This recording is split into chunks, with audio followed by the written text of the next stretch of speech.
there's been a study, and this links to it, has been shown to improve patient outcomes following traumatic brain injury.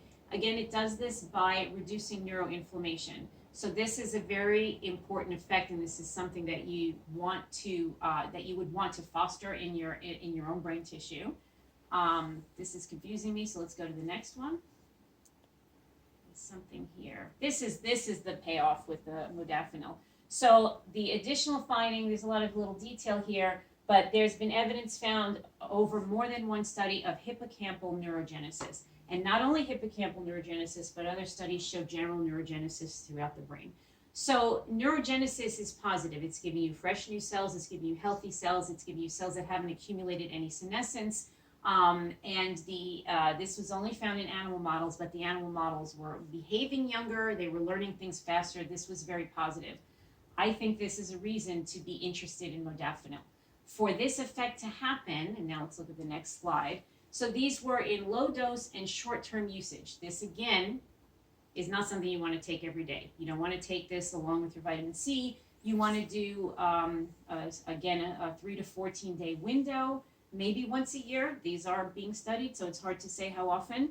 And you want to take 1 to 5 milligrams. It can come in 100 or 200 milligrams tablets, so you're really breaking it up into little crumbs.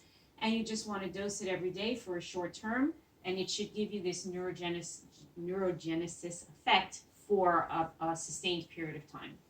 So I think that's another fantastic outcome from a drug that's already been FDA approved. So we're going to start the conclusions. I got a couple of conclusion slides. There's a site that actually shows people what they look like when they were young. I think this guy is 23 there and 101 here. And it's all people that live to be 100 years or older and how they change throughout their life.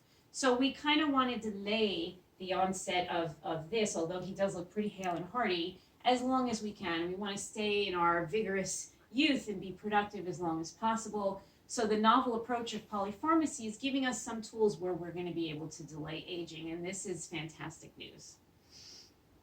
So these are the 5 drugs I discussed today. Here are the name of the drug, the primary benefit, as you recall, we mentioned more, and those are the dosage ranges.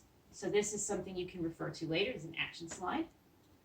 And we're going to continue, of course, to do research in this field, and we're going to seek and study off-label targets in these general areas, right? Pathways that lead to cell repair, what binds to molecules in that pathway, growth, motility, scaffolding. These are the pathways that yield the benefits that we want in terms of anti-aging. So we're going to look to have specific molecular knowledge of in these arenas and biochemical cell cycle control and the processes underlying these, and that will help us define the problems of aging that we're seeking to solve. And that's my conclusion. I would like to thank a couple of people, Professor Monterreigen, who I worked with in Germany, Professor Matthew Pincus, Walter Pokaznik, and Sulatha Dwarkanath, Professor Paul Brantrauf. We all worked together on many of these drug DNA interactions, on some P21 and DNA repair enzymes. Eleanor Wurtzel, I worked with on pathways, biochemical pathways.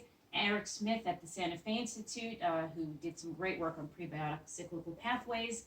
And funding sources from these 3 institutions, Aaron Diamond Research, Cray Research, and the Santa Fe Institute. Thank you so much for listening to this talk. I hope that you come away with it with some good information. If you have any questions, please email me. Thank you.